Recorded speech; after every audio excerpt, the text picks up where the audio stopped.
all morning long and all night long, and with both sides. And we think we're on our way towards a real de-escalation, and then hopefully get back on track in helping Syria build a country and having a situation there in the Middle East that is far more stable.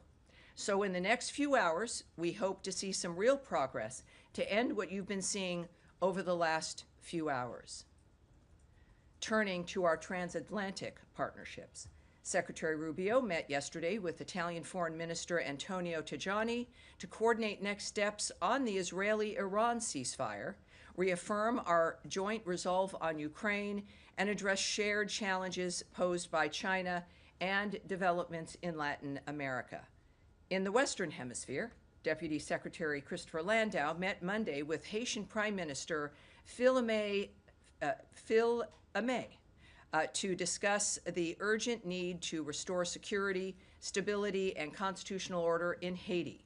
He underscored continued U.S. support for the multinational security support mission. Looking to the Indo-Pacific, President Trump has announced the composition of the presidential delegation that is traveling to the World Expo in Osaka, Japan on U.S. National Day, which is tomorrow, Thursday, July 19th, 2025. The delegation is led by Secretary of the Treasury Scott Bessent and includes Deputy Secretary of State Christopher Landau, a busy man. Since the expo opened on April 13th, nearly 1 million guests have visited the USA Pavilion, and we expect over 2 million visitors over the duration of the expo. The USA Pavilion serves a unique convening place for American companies to connect with potential customers and drive American prosperity. This event, along with our recent engagements with the Quad and ASEAN, reaffirms that U.S. leadership in the Indo-Pacific is enduring, strategic, and producing real results. So that is my opening here on this Wednesday. I will now happily, most of the time, take your questions. Daphne. Thank you. Just to follow up on what the Secretary said earlier on Syria, Yes. What is it that the U.S. is hoping to see in the next few hours? Well, certainly an end to the conflict, an end to the nature of the violence that is happening, an Israeli withdrawal, a Syrian government withdrawal from the area as well. And has the U.S. asked Israel to halt strikes on Syria? I cannot speak to specific conversations or the exchanges diplomatically, but I can say that, let me see, there's a few things that might give us a sense here of what's happening. We are calling on the Syrian government to, in fact, withdraw their military in order to enable all sides to de-escalate and find a path forward. And I think that that's obviously the goal because of the nature of what's happened and the Secretary's phrasing that this was a misunderstanding. He's optimistic that this can be achieved. So you said you're looking for an Israeli withdrawal and a Syrian government withdrawal from the area. Can you be more explicit about where I can't. I can't. Right.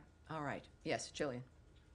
So given what you just laid out, seems like it's safe to say that there is daylight between the President and Secretary Rubio and the Israelis? Well, I wouldn't say that at all, no. But very good try. No, I think that there's, I think it's very specific what we've been asking. We've been obviously speaking with all the parties involved. We are involved and we know the parties involved. And the President and the Secretary have noted that they expect de-escalation as soon as possible, that this was classically a misunderstanding between Israel and Syria, and long-term tribal issues also in the area. But our best are on it, and that includes, of course, the leaders of the country. Can you comment on the food aid that is set to expire, the 500 billion tons or whatever it is that is set to expire that was slated to head to help stave off, I guess, starvation in Afghanistan and Pakistan? What I can say without the particular specifics is that we have a kind of a standard procedure that if food is expired, it will be destroyed. So let's get more information on that. I know that there was a conversation about the nature of food and whether or not it's if it is expired, and if that's the kind, we know we take action with that when it comes to the procedure. So we'll get an answer back for you on that. All right, yes, sir. Yes, hi, thanks, Tammy. Just back on Syria, could you give us a sense of whom the Secretary has reached out to, both on the Syrian side and on the Israeli side? No. And, Sorry, I just had a quick answer. No. all right. And second, could you give us some clarity as to what he meant exactly by a misunderstanding between Israel and Syria? I mean, I know he said it was complicated, so I Yes, don't it's expect a short complicated. answer, but Well, yes, what did he mean by I won't characterize his statement or remarks. I would expect more comments to come from the president, perhaps, and certainly the secretary. They are, again, have been, as we have in general, involved in de-escalating this, which is the key. But within his experience, he felt that that word was appropriate. Yes. All right. Yes, sir. Thank you. That's where Nadia should be sitting, though. Yeah, I believe you better tell her. What's your name, sir? Joseph. Joseph. Hi there. Welcome aboard. Thank you. I wanted to ask on Gaza if you have any updates to provide on ceasefire talks or progress on that. Yes, we do.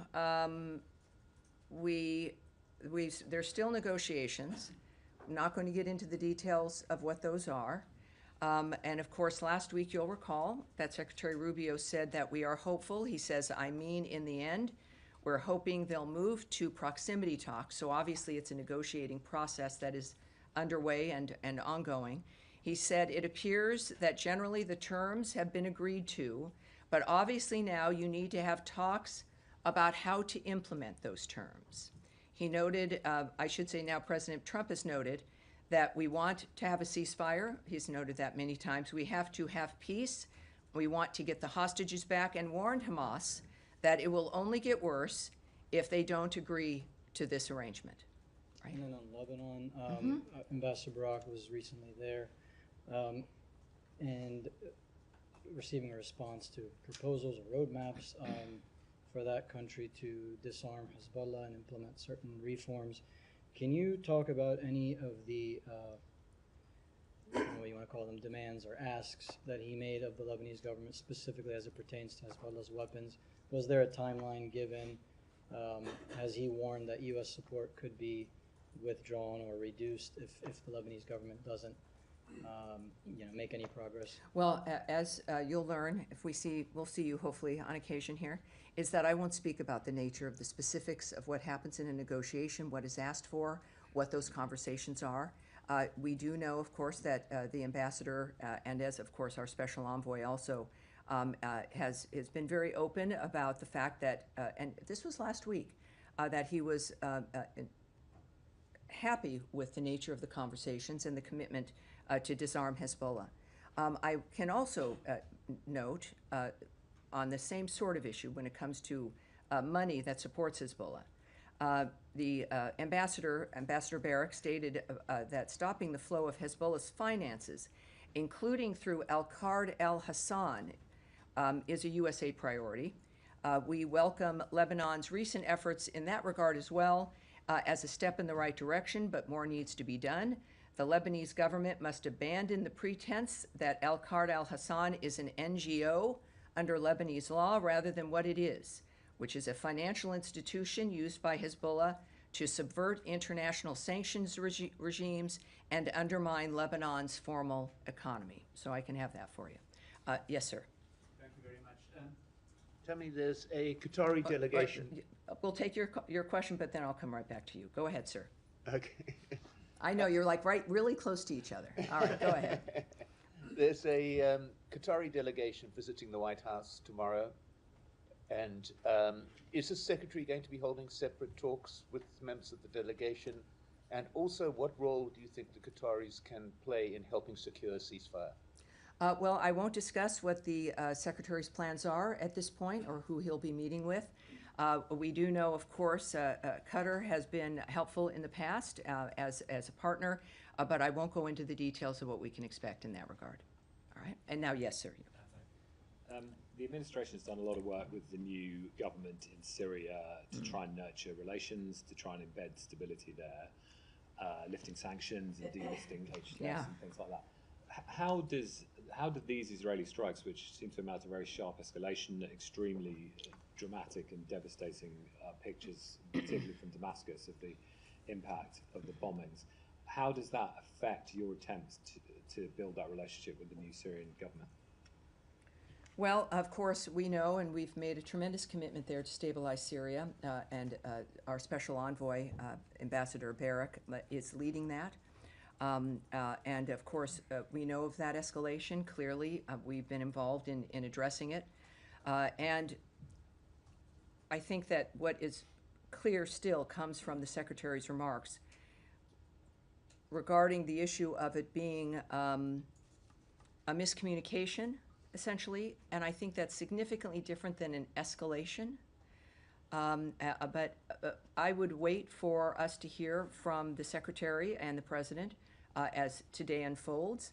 But neither of them had indicated that this seemed to be a dynamic that indicated something that could not be resolved. Their comments certainly indicated that they expected it to be and hoped it to be, and indicated even, again, for within the next few hours could be facilitated. Also about that, though, we do understand that the Israeli forces intervened to protect the Druze. So that is something we can confirm to you. But obviously, I think the comments of the Secretary speak for themselves. One more.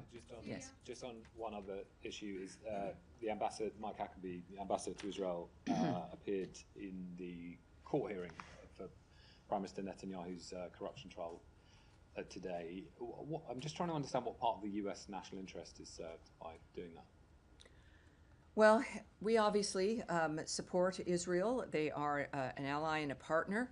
I won't characterize, as I don't anyone, their position or the actions they might take, but it would appear that the ambassador was exhibiting his support for Netanyahu. But against the judicial system, I mean, is this an expression of Well, distrust? I don't. I know that our inclination sometimes is to look into like the broader issues that we're all working on, but I would not suggest that someone attending to support someone facing a situation as some kind of a larger commentary about a judicial system or a country or anything beyond showing support for someone that they know or a friend. Yes, sir. Thank you so much. On the Syria, the Secretary obviously said that he had been in discussions all morning and night. Were you given advance warning that Israel was going to strike Damascus? Not that I'm aware of. I think that the reaction of the President and Secretary of State indicate that we're reacting as we should when it comes to seeing something that was unexpected and could be resolved. And then their comments today indicated that that was the response and what they expect to have happen, which they've obviously conveyed to the parties involved. And then just quickly, back to Ambassador Huckabee. Yesterday he issued quite a stern tweet calling the killing of a young American in the West Bank a terrorist act. Is that a reflection of a broader State Department viewpoint that the killing of Saif Musab Well, was a again, terrorist act? and welcome back, by the way. Thank So it you. says thank you. I'm, again, not going to characterize anyone's comments. I think that we've been clear. I can, of course, expand a little bit on our position in this regard. One thing, of course, we do repeat, and it's important, as the Secretary has also repeated, is that Ambassador Huckabee has asked Israeli authorities to aggressively investigate this case. And we refer you to the government of Israel for additional details related to that investigation. Because of the nature of the world these days, I say very often that we have no higher priority than the safety and security of U.S. citizens. It's a reminder to everyone watching at home the role of the State Department and why we work as hard as we do. We can confirm the death of a U.S. citizen, Safaleh Mosaleh, in the West Bank on July 11th. We offer condolences to the family on their loss and are providing consular assistance to them. We are greatly concerned when any U.S. citizen is harmed overseas, wherever that may be. The United States calls for accountability in all cases where U.S. citizens are harmed abroad. All right. Yes, ma'am. Thank you so much, Tammy. Secretary Rubio has taken a lot of ownership of, if not pride, in the reorganization of the State Department, which, as you well know, resulted in the layoffs of over 1,300 employees last week. Do you know, does the Secretary plan to address the workforce directly about this? What I can tell you is that without forecasting his actions or any remarks, is that the Secretary, as you all know, is very vocal and likes people and engages with them as often as he can. He cares very much about this department and to the point where, look, he undertook something that others had talked about or wished could be done, but just didn't. It was important enough for him so that the people who are here could have a work experience and the result of the products they produce and the passion they have for the work, that it could actually be efficient, that it could get things done within an amount of time that makes it relevant. So it's his phrase is the at the speed of relevancy. So I would, he speaks to many of us a lot, all the time. And I would expect, of course, that to be the case. He's been busy, as we all know, but he's certainly engaged in this regard and is up to date constantly on the nature of where things stand. But just respectfully, I mean, it's the department he oversees, Sure, right? of course he drove will. a lot of Of this course. process, and I think that we reported and Well, I Congress think has that heard what from I the think to layoffs. not, don't move too far ahead of the fact that I'm not going to state when or how or whether he will. What I've said is that he speaks to us all the time. He loves the department, obviously. This is his home. And I think that on this issue and many others, the people who run this department, who make this department relevant and possible, all of us, whether we be political people or career people or foreign service officers, will hear from him, of course. Can I ask on Russia as well? Or you mentioned the arrangement that the president laid out on Monday that the U.S. sell advanced weapons to NATO members who can then pass them on to Ukraine. How many, if any, members of NATO have committed to that arrangement so Well, far? I didn't say exactly that. What we said was that this would involve NATO, and of course they would have the ability to then move them to other countries. So I think that's a specific difference.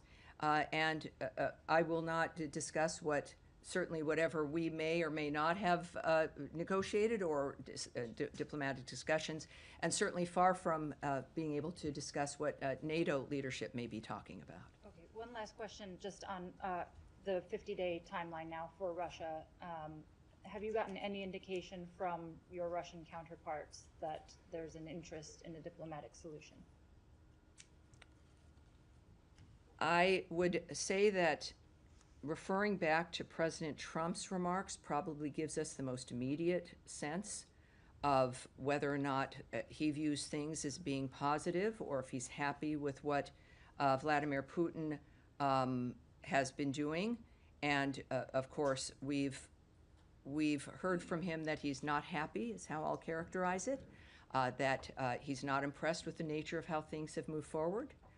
And that's what we rely on. We hear, because he's a transparent man, the nature of his attitude about conversations and his assessment as the leader of the free world, of the entire world effectively, that he's not happy. And I think his current actions of taking a path in order to provide Ukraine with more defensive weapons is an indication of that. But I've said before that while he is a diplomat and is forever optimistic about diplomacy, he's also a realist. And the world has seen, as Iran has seen, and now with these new actions by the president, that Russia is seeing that he's a patient man, but not at the expense of his vision and making that happen. All right, yes. Tammy, following up on the American killed in the West Bank, are there any circumstances in which the U.S. would open its own independent investigation into his murder? Well, first of all, we again know that Israel is investigating. We've urged them to do an investigation aggressively and to finalize that investigation so that we all know what has occurred. I'm not going to speculate on what may or may not happen once that investigation is complete, but we need to wait and let them do that and find out what they ascertain. And then one on the reorg, there's been some criticism that these cuts and these changes actually run counter to the administration's priorities of making America safer, stronger, more prosperous. What do you say to those? Obviously, critiques? that's wrong. That's wrong. We've done these things because it's not just having the vision, but knowing how we need to have that vision implemented. I've said from the very start, and I understand why it comes back. This idea that an existing structure that's large is the only thing that will work, or it's large because it does work. The opposite was true. It became large and began to lose its way and became ineffectual. Bureaucratically, it's such a largesse there that things really couldn't get done. Not the fault of the people who were in those seats, but the structure itself. So you can look at a giant building that can't get anything done because of bureaucracy and the number of offices and the duplications, and it was not working. To cut something down, to have fewer people, to have fewer offices is not necessarily, and certainly in this case at all, true. That means that certain things are going to stop, or certain things aren't going to be functioning as well. Fact of the matter is, they will function better. That we will be able to serve the American people, get our mission done, implement our vision, because it's functional. So let's not mistake size and bulk for the appropriate methodology. You've got a nimble, effective organization that is what we need in order to get things done. Because of the 21st century, you learn about things now. If something happens as we did, let's say with Syria, something happens in Syria right this minute, in 2 to 5 minutes, all of you are going to hear about it on some platform or through some wire service, many of which you will be working for, and it'll be your colleagues.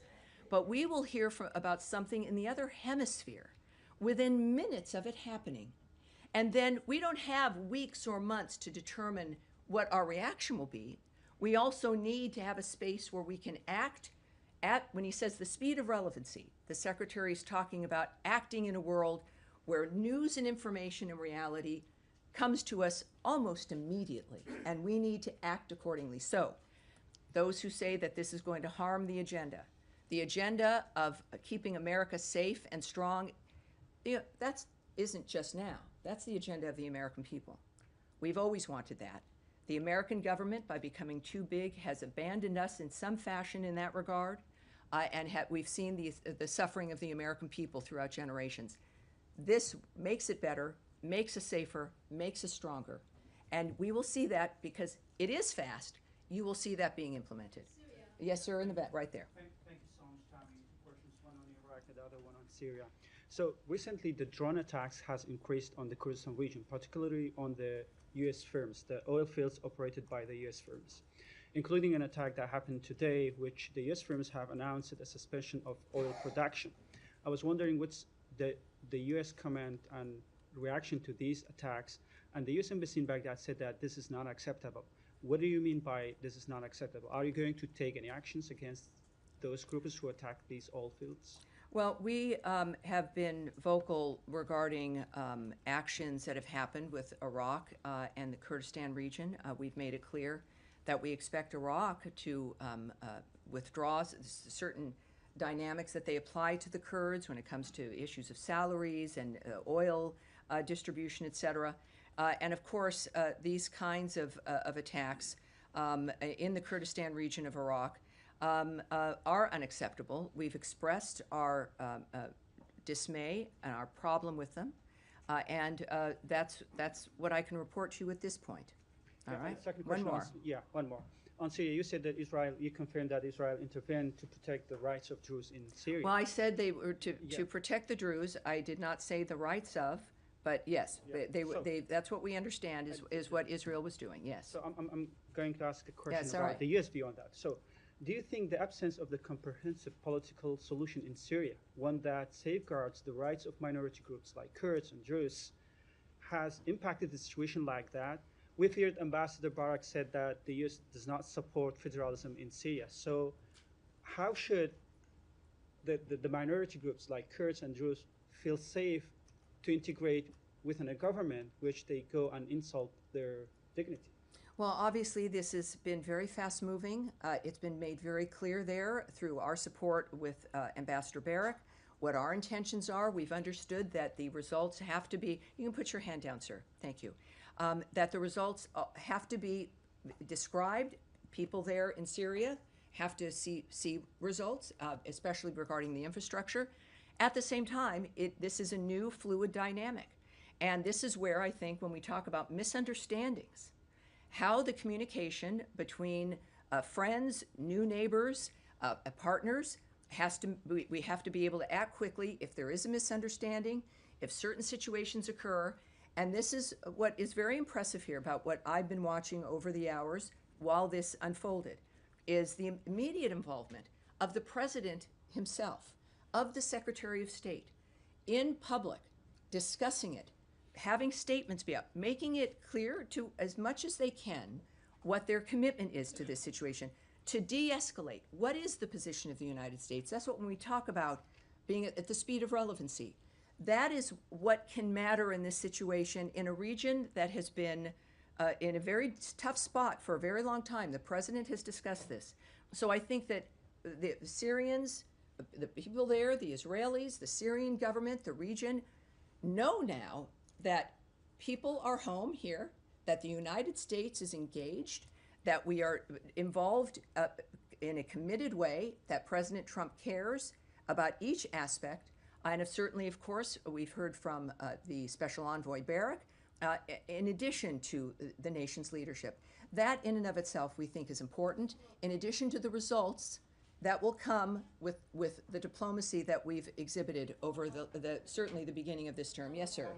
Thank you, Madam Bruce. My name is Ahmad Shado. I'm a journalist from Azerbaijan, and I have two questions. Nice to meet you, sir. Thank you, sir. First question, last week, Syria's transitional president, Ahmad al-Sharon, visited Azerbaijan and met with President Ilham Aliyev, and they signed new agreements on post-war reconstruction process in Syria, energy cooperation, including potential natural gas from Azerbaijan to Syria. And this visit came shortly after the U.S. Decided to temporarily ease several sanctions on Syria to allow humanitarian aid and reconstruction efforts. But some Iranian media outlets sharply criticized this visit of Ahmad al-Sharan to Baku and warning that the cooperation between Azerbaijan and Syria threatens Iran's regional influence. How does the U.S. State Department assess the growing cooperation between Azerbaijan and Syria? What does Washington have concern about how this might affect regional dynamics in Middle East? All right, well, there's many things I heard there, and I would like us to take that back, but I will say a few things to what you've remarked on, but let's make sure that we kind of are able to address a lot. As you've noted, of course, part of our commitment to Syria is waiving the sanctions so that we can get investment, so that we can get things built, so that, speaking specifically about infrastructure when it comes to gas, when it comes to energy and electricity, etc.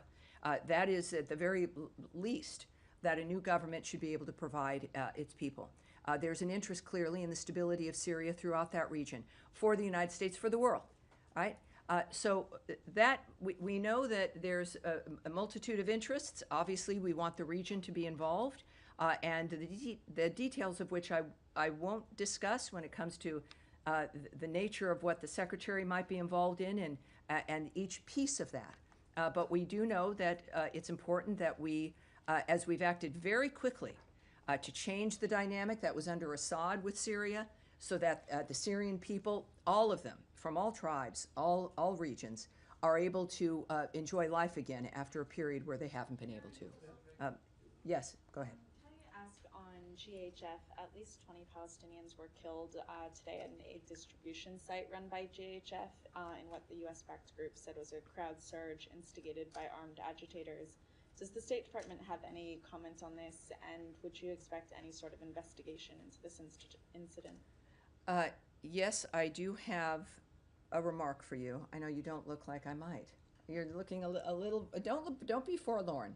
No, we do. What I will say also, while I'm here in this space, is that we are now at 76 million meals to date have been distributed to the region. So I think that's important to address. So this is regarding the 20 killed, as you have noted. GHF itself has issued a statement, which I will provide for you here. We have credible reason to believe that elements within the crowd, armed and affiliated with Hamas, deliberately fomented the unrest. GHF has also reported a troubling pattern of unknown actors circulating false messages about GHF aid site openings, which contributes to incidents like the deaths on July 16th. GHF is committed, obviously being transparent, is to be commended for that, about this incident, which also resulted in the injury of an American GHF employee, and we refer you to GHF for more information. All right, yes. And did you have a question, Matt Lee? Wait. Okay. You just read a GHF statement. Yes, What's I did. What's the State Yes, I Department's did. view? Well, I read statements from a number of places and situations that are involved in the dynamic of what it is that's being asked about. For more information, I then refer you I refer you to groups. I've referred you to GHF multiple times.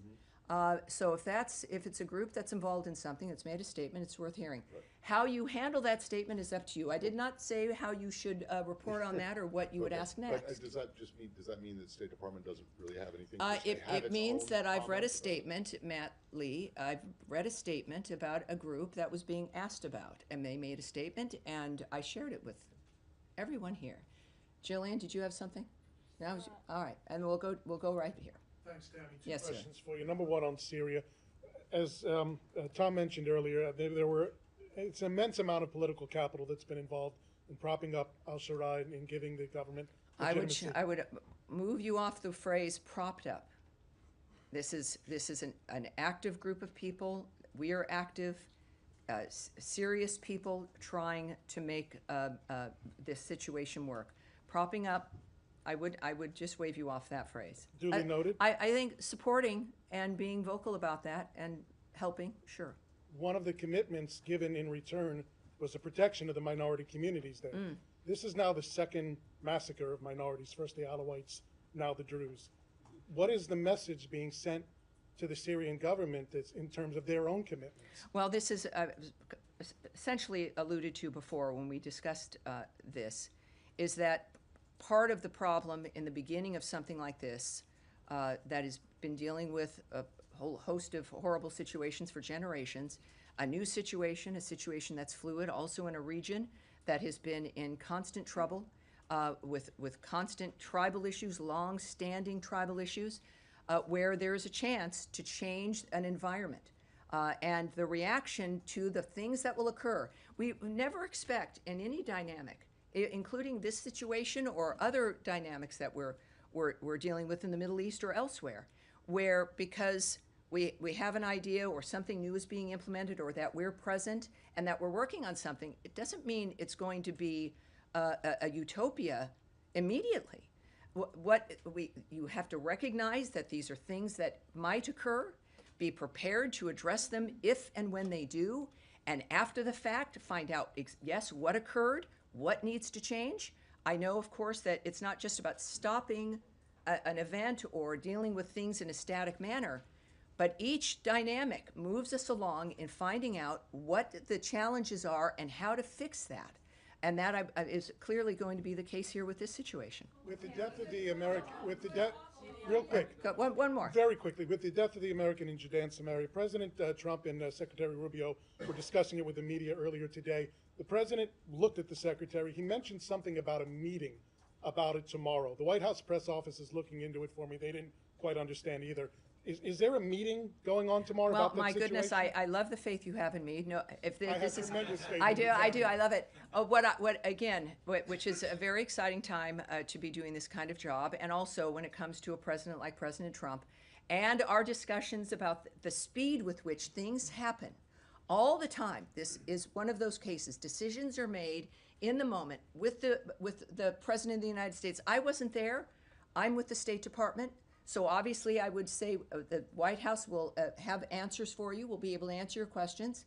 And I certainly won't speculate on what that means. But what I can tell you is, when the president and others in the White House say something's going to happen, it does. All right, yes, in the back, some people have not had a chance. Let's go to but with the glasses, let's keep going here. Thank you. After the ceasefire between India and Pakistan, India is now releasing threatening statements and has blocked water supply to millions of Pakistani by suspending Indus Water Treaty.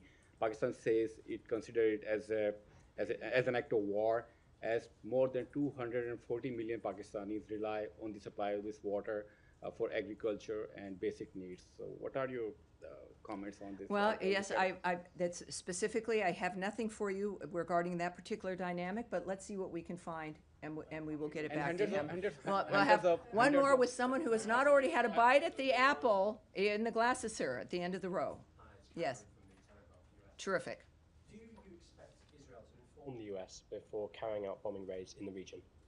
Well, I can't speak to any arrangements we have regarding certainly what the DoD might be addressing or dealing with, or diplomatic arrangements we've made, or agreements we have with another country regarding or not regarding military engagement. So that's not something I can answer for you. One quick follow-up.